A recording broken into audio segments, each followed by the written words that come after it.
Bien, vamos a añadir una segunda charla al tema del origen de la autoridad política.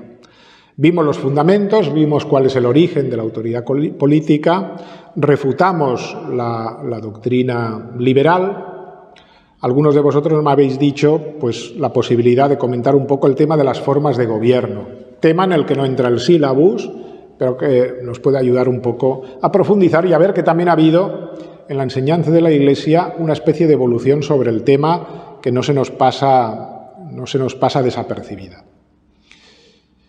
La monarquía es el gobierno de uno solo, en contraste con el gobierno compartido entre muchos, dividido según el principio, lo hemos oído muchas veces, de separación de los poderes, establecido para impedir la unicidad.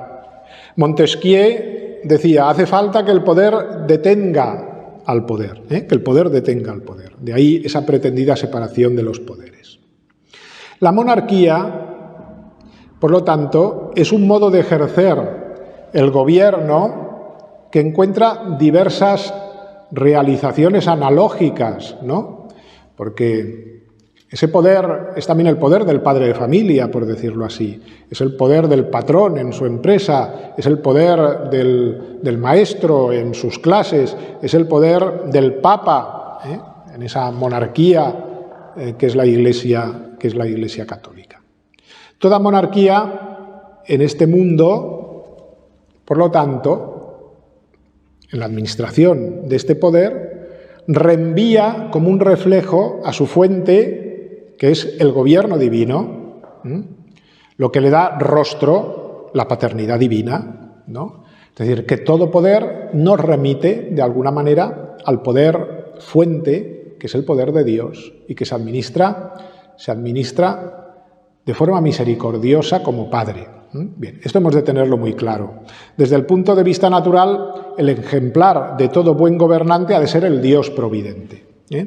En su tratado de Regno, Santo Tomás dice, conviene pues considerar lo que Dios obra en el mundo, y así se verá manifiestamente lo que el rey tiene obligación de hacer en el reino. Bien, ese es el modelo, porque de ahí dimana todo poder, de Dios. Y Él ha de ser nuestro modelo de cómo administrarlo, sea el rey, sea el patrón, sea el padre. Bien.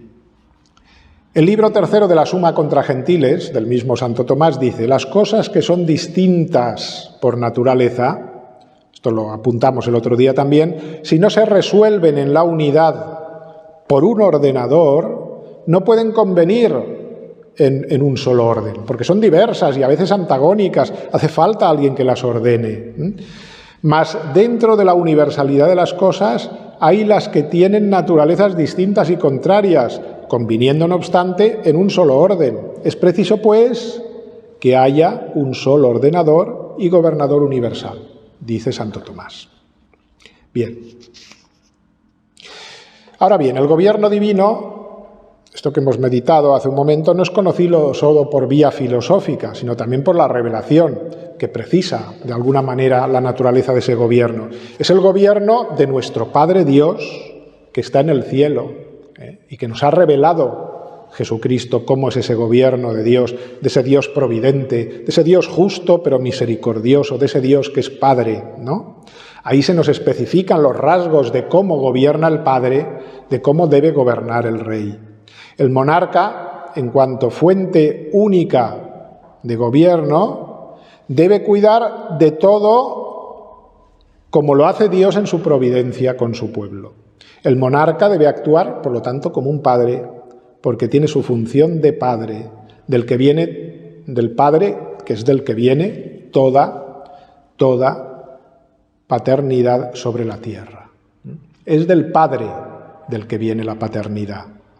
Es lo que permite comprender la diferencia, pues, entre monocracia, que es otra cosa, y monarquía. Cosas que el positivismo ha identificado, pero que son diferentes. La monarquía cristiana es otra cosa, no es la monocracia.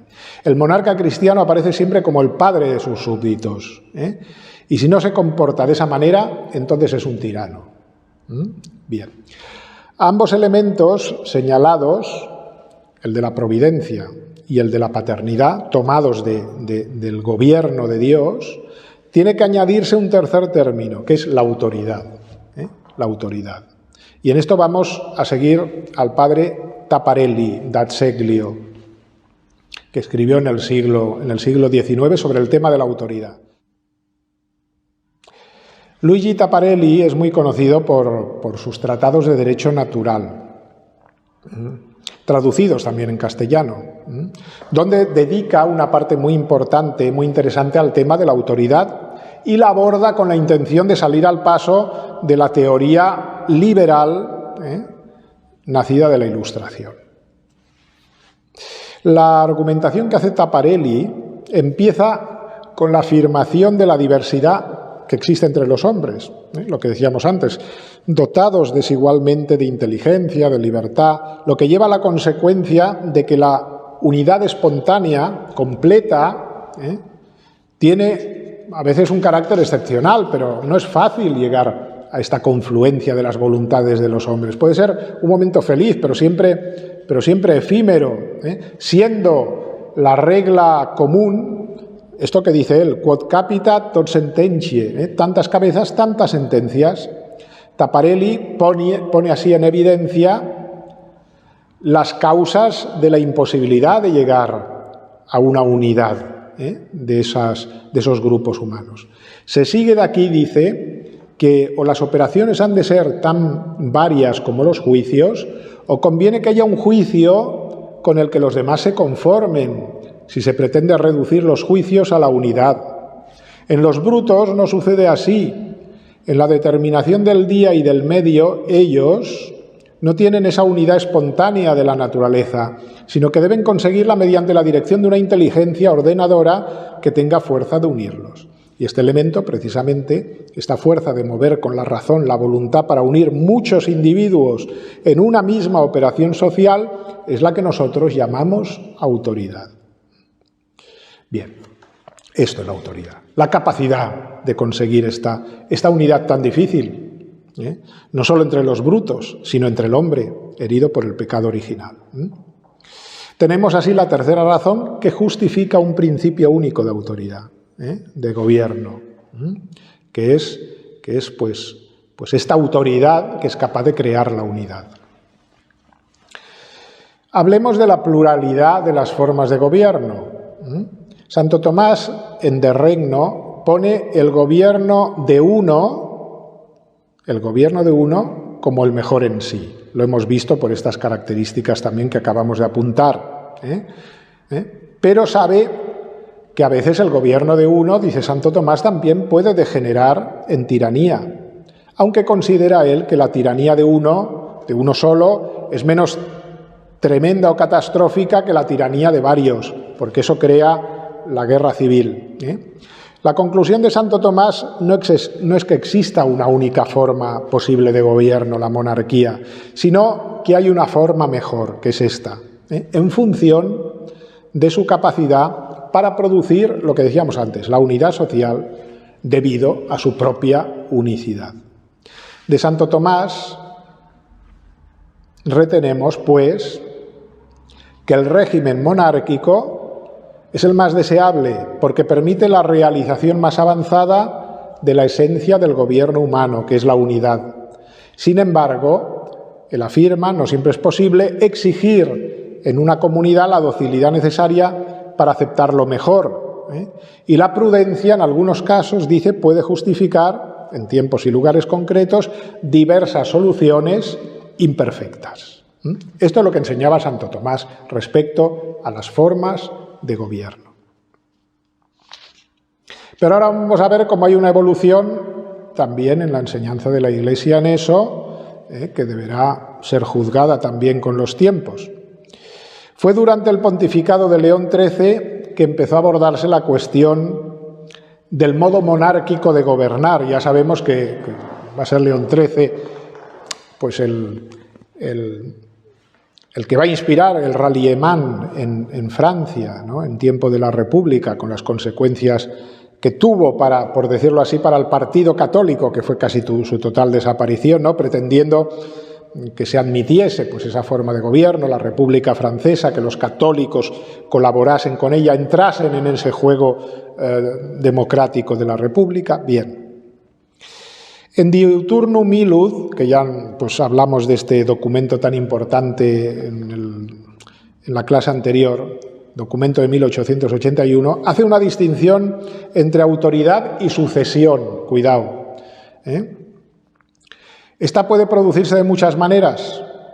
La sucesión, la persona que es elegida o que recibe la administración del poder, puede producirse de muchas maneras, particularmente por mandato electivo, pero el título que fundamenta el derecho de la autoridad de ser obedecida proviene de la naturaleza, lo que hemos enseñado antes, proviene de la naturaleza la autoridad. Bien, no del mandato. Es importante, dice el Papa, advertir en este punto que los que han de gobernar los estados pueden ser elegidos en determinadas circunstancias por la voluntad y juicio de la multitud, sin que la doctrina católica se oponga o contradiga esta elección. Con esta elección se designa al gobernante, pero no se confieren los derechos del poder, ni se entrega al poder como un mandato, sino que se establece la persona que lo ha de ejercer. Es como una administración.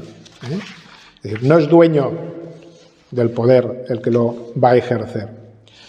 Entonces, la encíclica introduce otra distinción entre el título, la autoridad, y la modalidad de cómo ejercer ese título, que puede ser monárquico o puede ser poliárquico, de varios, sin que sea indicada ninguna jerarquía de valor entre ambos. Vemos aquí ya casi como si la monarquía se equiparase con otras posibilidades. No se trata, dice el Papa en esta encíclica, de las diferentes formas de gobierno. No hay razón para que la Iglesia desapruebe el gobierno de un solo hombre o de muchos, con tal que ese gobierno sea justo y atienda a la común utilidad.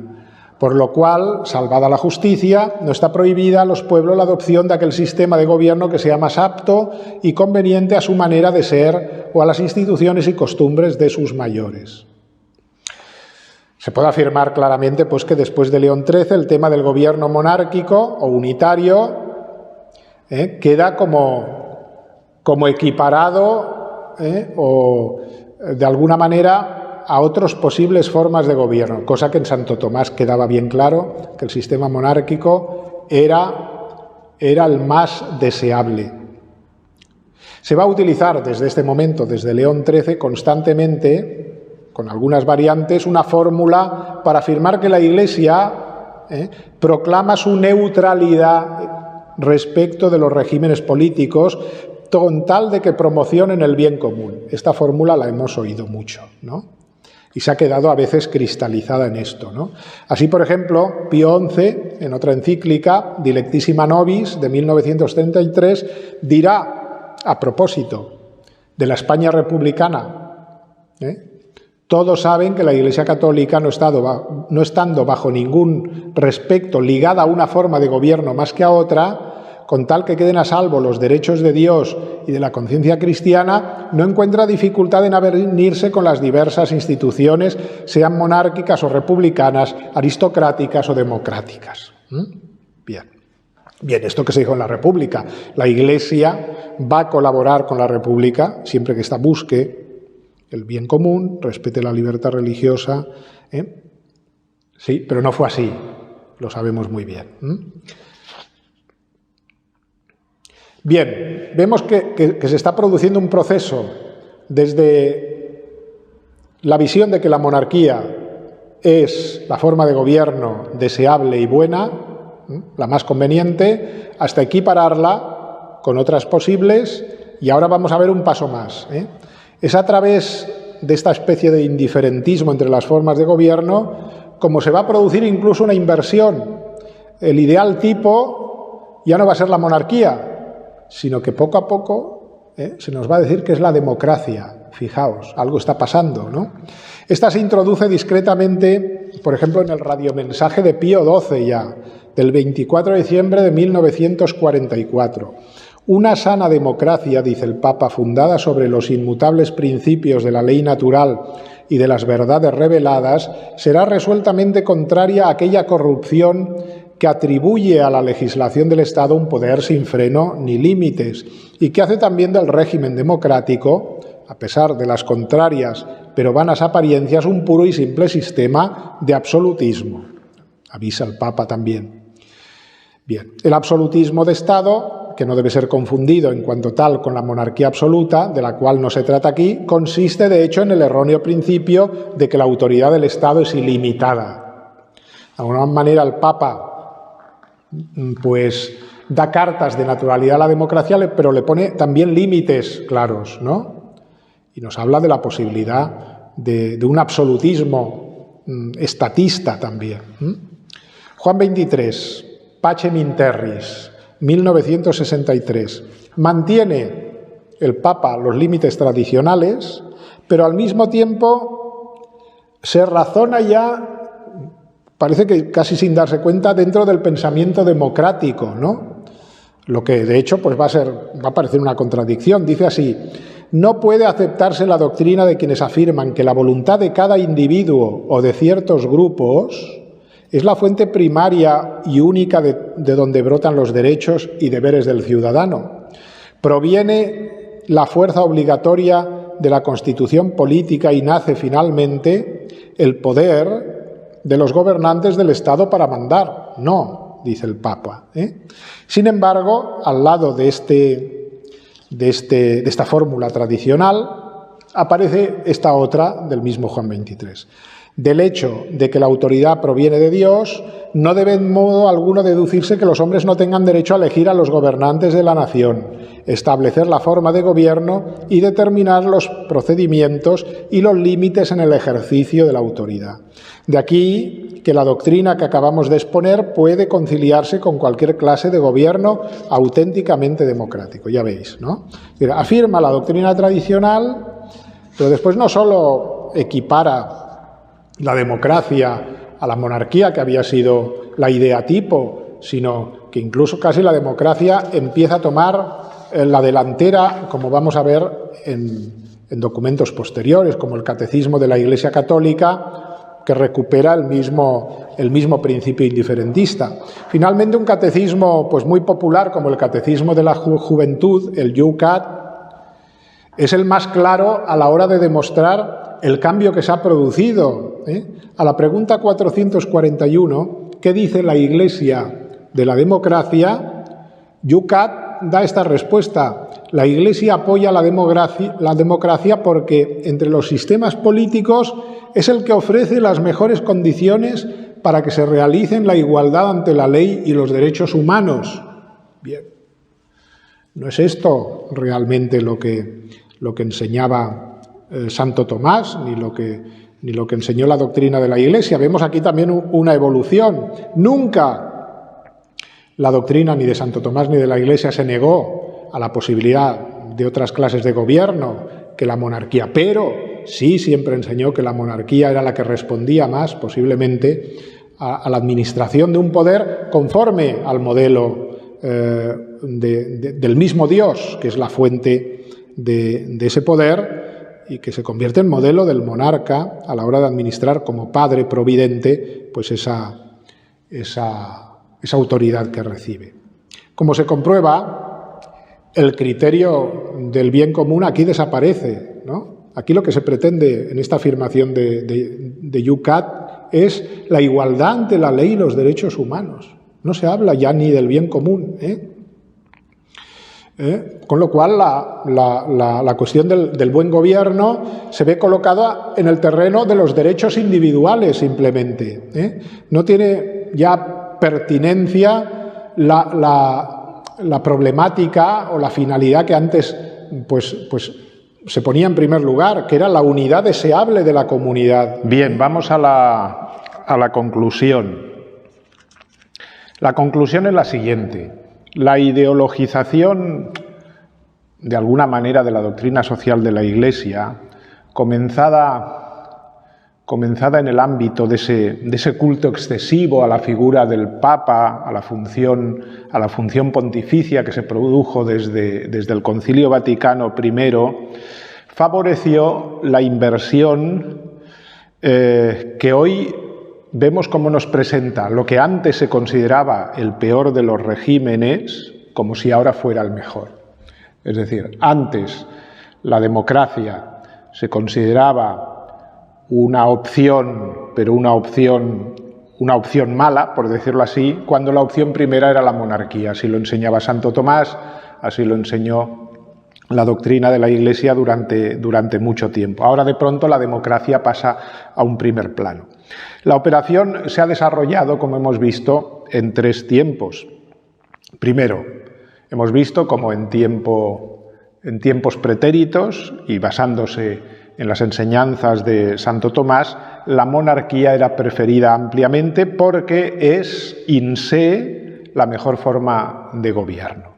Segundo, con motivo quizá de la oportunidad o por motivos de realismo en una época complicada, en el tiempo de la República Francesa, el ralliement de León XIII, se produce un poner en igualdad estas formas políticas, equipararlas de alguna manera como válidas ambas. Y finalmente se produce el tercer paso, que es el que vivimos en estos tiempos, que es la inversión total con la promoción de la democracia como si fuera una evidencia, como si fuese el único régimen válido y conveniente, el mejor, en definitiva, periclitando muy en segundo término a la monarquía. Bien, respondo a una pregunta que me habéis hecho. Cuando hablamos del gobierno de uno, ¿nos referimos solo a la monarquía o podemos hablar también de la dictadura? Bien, en primer lugar habría que decir una cosa que es evidente, y es que cuando nosotros hablamos de monarquía no hablamos de monarquía absoluta, sino de la monarquía católica, que está muy temperada. Bien, la dictadura ha sido considerada en algunos momentos de la historia como una opción válida y además eficaz, ¿no? Era bastante común, por ejemplo, en el Imperio Romano, la aceptación de la doctrina de una posible dictadura. La dictadura de Sila viene a salvar a Roma de una época de guerras y de violencias terribles, ¿no? El mismo Julio César es un dictador, por decirlo así, y su momento es el de máximo esplendor, ¿no? Es decir, pues clausura el poder del Senado y acaba con la República, y con el imperio se produce una verdadera dictadura del emperador, ¿no? Pero lo cierto es que en algunos momentos la dictadura, sobre todo en momentos muy concretos de violencia, de anarquía, de situación en la que el pueblo pide un auxilio inmediato para salir de la situación precaria y difícil en que se encuentra, ¿no? Y entonces un hombre fuerte en esos momentos puede ser realmente providencial, como hemos visto en la historia de España también y en algunos momentos concretos de la historia universal. Es el principio del decisionismo, del que habla Carl Schmitt, si lo habéis leído, ¿no? Y que él había recogido de un autor que a mí pues, me gusta mucho y que os recomiendo, que es Donoso Cortés. Él es autor de un famoso discurso que dice estas palabras: digo, señores, que la dictadura, en ciertas circunstancias, en circunstancias dadas, en circunstancias como las presentes, es un gobierno legítimo, es un gobierno bueno, es un gobierno provechoso como cualquier otro gobierno, es un gobierno racional que puede defenderse en la teoría como puede defenderse en la práctica. Todo ello de un discurso en el Congreso de los Diputados, precisamente el 4 de enero de 1849.